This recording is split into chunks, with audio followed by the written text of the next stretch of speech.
आज की क्लास में हम स्टार्ट करेंगे refraction of light through a glass slab. और जो ये ग्लास स्लैब दी हुई इसकी शेप कैसी है, रेक्टेंगुलर शेप है। तो यहाँ पर हमने एक रेक्टेंगुलर शेप की ग्लास स्लैब कंसीडर की। अब यहाँ पर हमें क्या फिनोमिना स्टडी करना है, रिफ्रैक्शन का फिनोमिना स्टडी करना है। रिफ्रैक्शन के लिए सबसे पहले हम यहाँ पे लाइट इंसिडेंट करवाएंगे। यहां से हमने लाइट इंसिडेंट करवाई। जिस भी पॉइंट पर लाइट फॉल होती है हम वहां पर क्या ड्रॉ करते हैं, नॉर्मल। तो यहां पर ये हमने नॉर्मल ड्रॉ किया। अब नॉर्मल के और इंसिडेंट रे के बीच में एंगल ऑफ इंसिडेंस बनेगा, जिसको हमने रिप्रेजेंट कर दिया I1।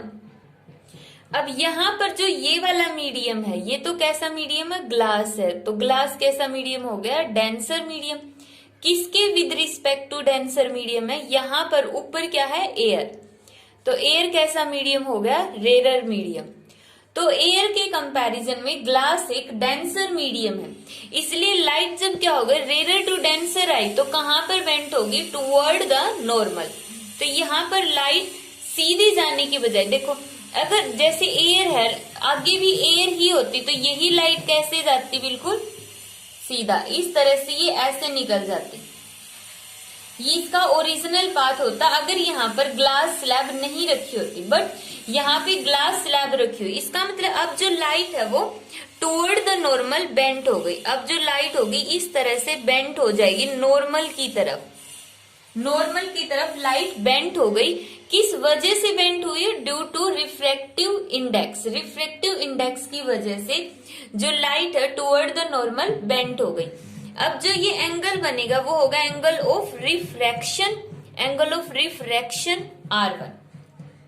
ये एंगल होगा एंगल ऑफ रिफ्रैक्शन R1। इसको नीचे मिला दो यहाँ पे। अब यहाँ पर जब लाइट दोबारा से इस सरफेस पर फॉल होगी तो हम दोबारा से क्या ड्रॉ करेंगे, नॉर्मल ड्रॉ करेंगे। तो यहाँ पे हमने दोबारा से नॉर्मल ड्रॉ किया। इसको नॉर्मल मान लो N1 और ये नॉर्मल हो गया N2। अब दोबारा से मीडियम चेंज हो रहा है, दोबारा से जो लाइट ग्लास से एयर में गई, मतलब डेंसर टू रेयर मीडियम में गई, तो क्या होगा, away from the normal bent हो गई। अब की बार यहां पर लाइट देखो ऐसे जानी चाहिए थी सीधी, बट कहां पर बेंट होगी, away from the normal, normal से दूर चली गई। अब जब इस पॉइंट पर लाइट फॉल हुई तो इंसिडेंट हुई, तो इस सरफेस के लिए अगर हम ऊपर वाले सरफेस को कवर कर दें तो सिर्फ इस सरफेस के लिए ये एक इंसिडेंट लाइट है। तो यहाँ पे इंसिडेंट एंगल हो जाएगा I2 और यहाँ पे एंगल ऑफ रिफ्रैक्शन हो जाएगा R2। यहाँ पे जो R एंगल है वो रिफ्रैक्शन एंगल को शो करता है, angle of refraction, angle of refraction. अब यहाँ पर हमें दो चीजें प्रूव करके दिखानी है। सबसे पहले तो हम यहाँ पे इस टॉपिक के अंदर ये बताएंगे कि जो एंगल ऑफ इंसिडेंस है I1 वो किसके इक्वल होगा, R2 के इक्वल होगा, एंगल ऑफ रिफ्रैक्शन R2। एक तो चीज हमें ये निकालनी है, यहाँ पे शो करना है कि जो I1 एंगल है वो R2 के इक्वल होगा। दूसरा हमें यहाँ पे ये बताना है कि देखो एक्चुअल में जो रे है वो यहां से फॉल हुई, यहां से गई, बट अगर ग्लास स्लैब नहीं होती तो ये रे ऐसे चली जाती सीधा। तो इसका मतलब कितना डेविएशन आया, इसके पाथ में इतना डेविएशन आ गया। डेविएशन को कैलकुलेट करने के लिए हम इस पॉइंट से इस पर परपेंडिकुलर ड्रॉ कर देते हैं। ये हो गया एक परपेंडिकुलर। तो ये डेविएशन है, मतलब ये पूरा जो पाथ के बीच का डिस्टेंस है ना, हमने यहाँ पे शो कर दिया, इतना डेविएशन है। डेविएशन मतलब लेटरल डिस्प्लेसमेंट वर्ड यूज करेंगे इसके लिए हम, लेटरल डिस्प्लेसमेंट। अब ये लेटरल डिस्प्लेसमेंट का मतलब क्या है कि साइड में शिफ्ट हो जाना। जानी तो चाहिए थी ऐसे, लेकिन इस साइड शिफ्ट होके यहां से चली गई, तो ये होगा लेटरल डिस्प्लेसमेंट। यहाँ पे लेटरल डिस्प्लेसमेंट ये वाली डिस्टेंस कैलकुलेट करनी है। तो यहाँ पे ये दो चीजें हमें निकाल के बतानी। तो सबसे पहले इसको नेमिंग दे लेते हैं। मान लेते हैं ये पॉइंट हो गया L पॉइंट, ये हो गया L डैश, ये पॉइंट हमने मान लिया M और ये पॉइंट हमने मान लिया N डैश। तो यहाँ पे ये हमने नेमिंग दे दी। तो लेटरल डिस्प्लेसमेंट मीन हमें क्या निकालना है, MN डैश निकालना है। तो अब यहाँ पे एम एन डैश निकालना है और I1 को R2 के इक्वल प्रूव करना है।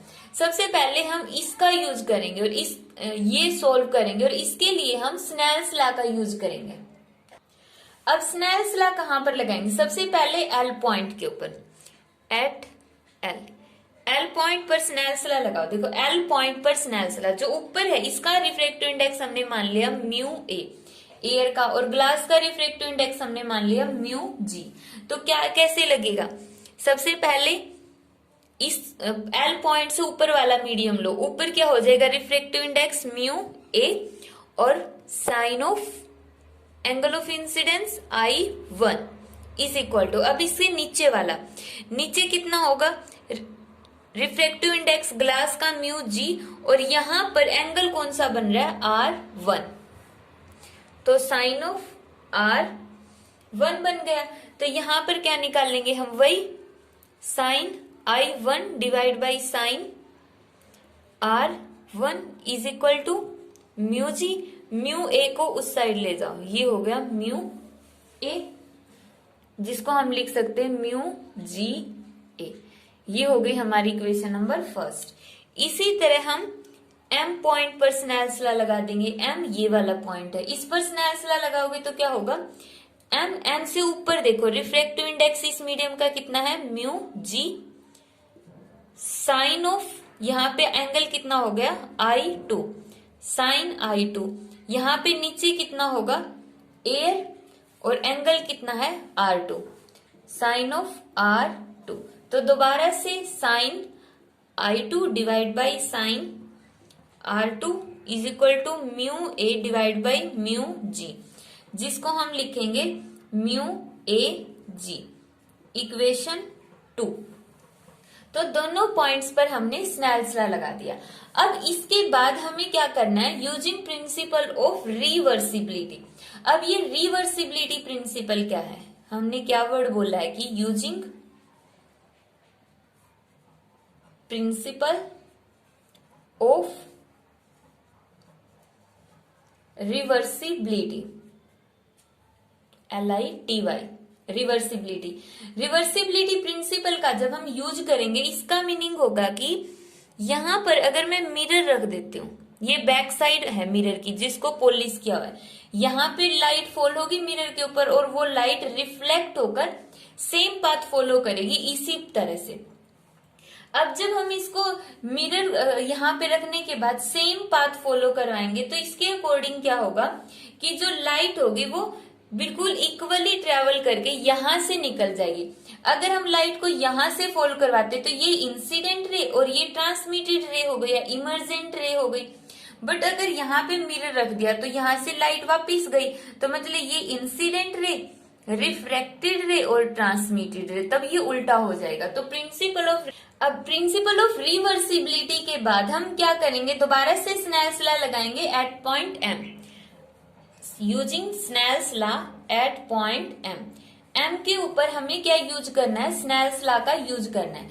तो एम के ऊपर अब स्नेल्स लॉ कैसे यूज करेंगे? अब लाइट इस साइड से फॉल हो रही है, अब की बार हमने ये एरो का सिंबल इस तरह से माना, लाइट यहां से गई तो सबसे पहले हम इस साइड वाला लिखेंगे, कितना होगा? Mu ji multiply by sine R2 is equal to mu G नहीं म्यू ए, क्योंकि यहाँ पे तो एयर है, तो mu a sine of R2 is equal to यहाँ पर अब एम पॉइंट से ऊपर कितना होगा?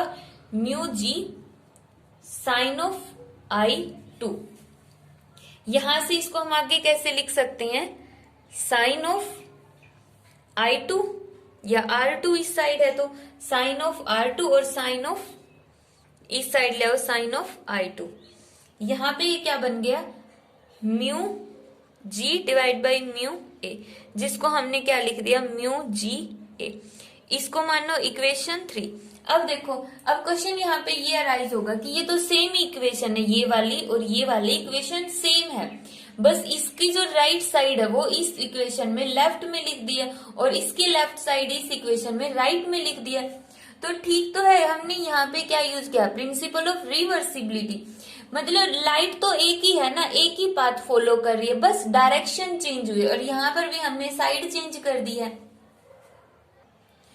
ठीक है, तो यहाँ पे हमने साइड चेंज कर दी है। तो यहाँ पे अब हम क्या करेंगे, multiplying 2 and 3, multiplying equation 2 and 3। Equation 2 और 3 को जब हम मल्टीप्लाई करेंगे तो क्या आएगा, देखो यहाँ पे कितना, लेफ्ट साइड में मल्टीप्लाई करो, sine of I2 divide by R2, sine of I2 divide by sine R2। इसकी लेफ्ट साइड क्या है, sine of R2 divide by sine of I2 is equal to कितना आएगा, इसकी राइट साइड को भी मल्टीप्लाई करो, mu a mu ji multiply by, अब इसकी right side mu ji mu a. अब देखो यहाँ पे साइन I2 से sine I2 cancel, sign R2 से साइन R2 कैंसिल हो गया, तो यहां से हमारे पास क्या बच गया, 1 इज इक्वल टू, वैसे तो ये भी कैंसिल हो गए बट इनको अगर मान लो हमें कैंसिल करना ही नहीं है तो क्या लिखेंगे, mu A G multiply by mu G A. तो ये यहां से आ गया mu A G 1 divide by mu G A. ठीक है, इस तरह से जब हम रिफ्रैक्टिव इंडेक्स ऑफ एयर लेते विद रिस्पेक्ट टू ग्लास, वो किसके इक्वल होगा, 1 by refractive index of glass with respect to air. अब हमें तो प्रूव तो ये करना था ना, यहाँ से I1 is equal to R2, हम ये तो प्रूव करना ही नहीं चाहते थे, हमें तो ये प्रूव करके दिखाना है कि जितने एंगल से लाइट इंसिडेंट हुए उतने ही एंगल पर लाइट बाहर निकल गई है। तो I1 is equal to R2 हमें प्रूव करके दिखाना है, और इसके लिए हम लेंगे, अब जो यहाँ पर ये चीज हमने प्रूव करके दिखाई थी ना, mu G A is equal to 1 by mu A G, इसका यूज सिर्फ न्यूमेरिकल में होगा, इसीलिए हमने यहाँ पे इसको निकाल के दिखा दिया, न्यूमेरिकल में यूज होगा, बाकी इसका कोई यूज नहीं है। अब हम देखते हैं कि I1 को हम R2 के इक्वल कैसे पुट करेंगे, तो इक्वेशन फर्स्ट का यूज करना पड़ेगा। इक्वेशन 3 तो हमारे पास है, फर्स्ट का और यूज करो। फर्स्ट इक्वेशन हमारे पास ये थी, अब देखो जो फर्स्ट इक्वेशन और थर्ड इक्वेशन, इन दोनों की राइट साइड क्या है, सेम है, दोनों की राइट साइड सेम है, तो लेफ्ट साइड भी क्या होगी, सेम होगी। तो sine of R2 divide by sine of I2 is equal to sine of I1 divide by sine of R1। अब इस डायग्राम में देखो, डायग्राम से हमें पता चलता है कि I2 एंगल होगा R1 के इक्वल, क्यों, अल्टरनेट एंगल है, अल्टरनेट एंगल, ये रहा I2 और ये रहा R1, दोनों के दोनों, ये दोनों है, ये नॉर्मल है, नॉर्मल को एक ये तिरछी रेखा काट रही है, तो इसके ये वाले दोनों एंगल क्या होंगे, अल्टरनेट एंगल हो गए। तो I2 किसके इक्वल आ गया, R1 के इक्वल आ गया। साइन I2 और साइन R1 दोनों इक्वल है, तो इन दोनों को हम कैंसिल कर सकते हैं क्योंकि एंगल तो सेम है। तो ऊपर से कितना आया, sine R2 is equal to sine I1, दोनों साइड साइन इनवर्स ले लो या फिर बोल दो साइन से साइन कैंसिल। एग्जैक्ट मेथड होता है साइन इनवर्स लेके, साइन इनवर्स लेंगे दोनों साइड, तो क्या आ गया, R2 is equal to I1। यही हम प्रूव करना चाहते थे कि जितने एंगल पर लाइट इंसिडेंट हुई है उतने एंगल पर वो बाहर निकल गई है। Angle of incidence is equal to angle of emergence, last वाला एंगल ऑफ ट्रांसमिशन या फिर एंगल ऑफ इमर्जेंस, तो ये होगा, ये हमने प्रूव कर दिया। अब यहाँ पे क्वेश्चन ये राइज होता है कि जब हमारा फर्स्ट इक्वेशन और थर्ड इक्वेशन से ही काम चल रहा है तो हमने सेकंड इक्वेशन क्यों बनाई थी। सेकंड इक्वेशन को बनाने का मेन पर्पस था सिर्फ ये फॉर्मूला निकालना, यहां से ये बताना कि ये किसके इक्वल होगा, 1 बाई म्यू ए जी, ये फॉर्मूला निकालना सेकंड इक्वेशन का मेन पर्पस था। ये सिर्फ न्यूमेरिकल्स के लिए है, अगर हम एग्जाम में नहीं भी करके दिखाएंगे, सेकंड इक्वेशन नहीं निकाल के दिखाएंगे तो भी कोई वो नहीं, बस हमें मेन इक्वेशन थर्ड बनानी। अब इक्वेशन थर्ड बनाने के लिए हमने प्रिंसिपल ऑफ रिवर्सिबिलिटी का यूज किया, तो यहाँ पर तो हमने प्रिंसिपल ऑफ रिवर्सिबिलिटी के अकॉर्डिंग निकाला और यहाँ पर हमने सीधा निकाले। तो इन दोनों पॉइंट्स पर स्नेल्स लॉ लगा के उनको इक्वल पुट कर दो। तो पहली और तीसरी इक्वेशन से I1 और R2 की वैल्यू निकल गई। सेकंड इक्वेशन अगर नहीं करनी है तो छोड़ सकते एग्जाम के अंदर, मीन सेकंड इक्वेशन को बिल्कुल ही इस पोर्शन को स्किप कर दो, फर्स्ट इक्वेशन बना दो और उसके बाद सीधा law of principal of reversibility से इक्वेशन थर्ड डिराइव करनी। तो ये तो हमने एक चीज प्रूव कर दी है। अब हम देखते हैं सेकेंड पार्ट। नेक्स्ट हमें निकालना है लेटरल डिस्प्लेसमेंट, जो इस टॉपिक का सेकंड पार्ट है। लेटरल डिस्प्लेसमेंट का मतलब ये रे ऐसे गई और जानी चाहिए थी ये इस तरफ जानी चाहिए थी अगर मीडियम सेम होता, बट चली गई इस तरफ। कितना डिस्प्लेसमेंट है, अगर हम एंगल के थ्रू देखेंगे तो इतने एंगल से ये डेविएट हो गई है अपने पाथ से। ये जो एंगल होगा इसको हम रिप्रेजेंट करेंगे डेल्टा से। जो यहाँ पे ये वाला एंगल है ना, ये वाला एंगल, इसको हम रिप्रेजेंट करेंगे डेल्टा से। मींस इतना इसके अंदर ये डेविएशन आ गया, जानी चाहिए तो बिल्कुल ऐसे, बट ये डेविएट होके इस साइड चली गई, तो इसको हम बोलते हैं एंगल ऑफ डेविएशन। डेल्टा होगा डेविएशन एंगल, डेविएशन एंगल। अब हम यहां से क्या करेंगे, एम एंड डैश की वैल्यू निकालनी है। लेटरल डिस्प्लेसमेंट का मतलब एम एंड डैश की वैल्यू निकालनी है। इसके अंदर ये डेल्टा यूज होगा, कैसे यूज होगा देखते हैं। Using triangle L M N dash, L M N dash triangle का हम यूज करेंगे। निकालना क्या चाहते हैं, एम एन डैश। तो यहां पर लिख लो जो अननोन होता है, जो हम कैलकुलेट करना चाहते हैं उसको ऊपर। अब हमें यहां पर तो कोई भी चीज नहीं पता, ना तो हमें एल एन डैश पता है ना ही एल एम पता है, बट फिर भी हम एल एम की वैल्यू कैलकुलेट कर सकते। किस तरह से कर सकते वो हम एक स्टेप बाद में देखेंगे। तो वैसे मेथड ये होता है, जो हम कैलकुलेट करना चाहते पहले वो लिखो और उसके नीचे वो लिखो जो हमें पता है, बट यहाँ पे तो दोनों साइड ही नहीं पता। तो यहाँ पे हमने लिख लिया एल एम, किसके इक्वल हो जाएगा यहाँ पे, ये साइन डेल्टा, साइन बन जाएगा क्योंकि एंगल डेल्टा है। डेल्टा एंगल के सामने की साइड होती है परपेंडिकुलर, तो एम एन डैश हो गया परपेंडिकुलर। ये एंगल है 90 डिग्री का, तो इसके सामने की साइड हाइपोटेन्यूज, तो ये बन गया साइन डेल्टा। यहां से एम एन डैश किसके इक्वल आ गया, एल एम साइन डेल्टा। अब इसको इक्वेशन फर्स्ट मान के छोड़ देते हैं। अब हमें तो एल एम की वैल्यू चाहिए, जो ये वाली साइड है ना इसकी वैल्यू चाहिए हमें, एल एम की वैल्यू चाहिए। कैसे कैलकुलेट करेंगे, इसके लिए इस साइड वाली ट्रायंगल का यूज कर लो, एल एल डैश एम, इस ट्रायंगल का यूज करेंगे। अब कैलकुलेट क्या करना चाहते हैं, एल एम।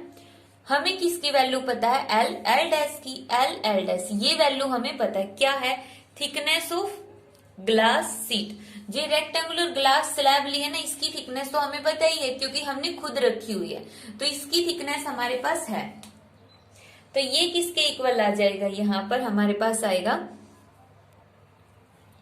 Secant R1। क्यों, क्योंकि यहां पर एंगल कितना है, R1 है एंगल, ये वाला एंगल R1 है। एंगल के सामने की साइड परपेंडिकुलर, ये 90 का है, तो ये बेस और ये वाली साइड हाइपोटेन्यूज हो गई। तो अब हमने लिया है L M, L M hypotenuse ऊपर दो और divide by L L dash, ये क्या है बेस। तो ये कितना, ये क्या होता है, एच बाई बी होता है सीकेंट R1। ठीक है, तो यहां से हमें वैल्यू चाहिए एल एम की, तो एल एम किसके इक्वल हो जाएगा, L L dash secant of R1। L L dash की value thickness of glass slab है टी सीकेंट R1।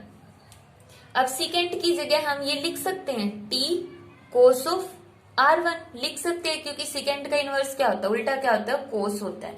तो यहां से हमने एल एम की वैल्यू निकाल ली। एल एम किसके इक्वल होगा, T divide by cos of R1।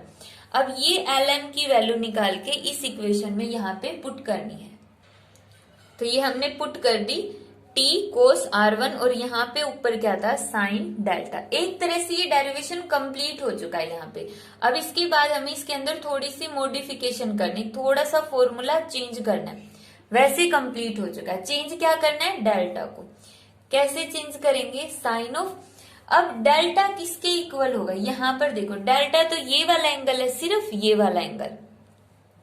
अब अगर हम ये देखें तो ये वाली लाइन बिल्कुल एक ही है ना, नॉर्मल है ये तो पूरा का पूरा एक लाइन है, और ये वाली पूरी डॉटेड लाइन भी एक ही है, मतलब ये दोनों के दोनों वर्टिकली अपोजिट एंगल है। ऊपर तो क्या बन रहा है I1 और नीचे एक साइड तो बन रहा है R1 और दूसरी साइड बन रहा है डेल्टा। तो इसका मतलब I1 किसके इक्वल हो गया, R1 प्लस डेल्टा के इक्वल हो गया, क्योंकि ये साइड है ये ऐसे हमने डॉटेड निकाले हो, मतलब एक ही लाइन है ये, और ये नॉर्मल भी एक ही है। तो यहां से इस तरह से, तो यहां से डेल्टा किसके इक्वल आ गया, I1 माइनस R1। तो डेल्टा की जगह हम पुट कर देंगे I1 माइनस R1। तो यहां से हमने ये वैल्यू निकाल दी। किसकी निकाली है ये वैल्यू, हमने एम एन डैश की वैल्यू निकाली। एम एन डैश की वैल्यू हमारे पास ये आ गई।